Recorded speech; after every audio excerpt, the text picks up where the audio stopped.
Bro முடிஞ்சா auto ஓட்டி காமிக்கணுமா? என்னது முடிஞ்சா ஆட்டோ ஓட்டி காமிக்கணுமா? டே ஆட்டோ எவனும் தரமாட்டானாங்கடா. சரி விட்றா, உங்களுக்காக நான் ஆட்டோ ஓட்டி காமிக்கிறேன் வாங்க. ஒரு இடத்துல நல்லதோ கெட்டதோ எது நடந்தாலும் நானே ஃபேஸ் பண்ணிக்கிறேன்.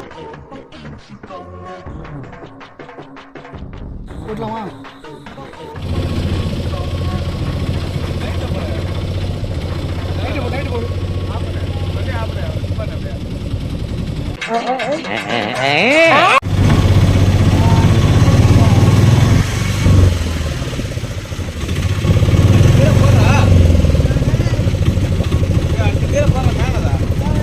என்னப்பா சொல்ற?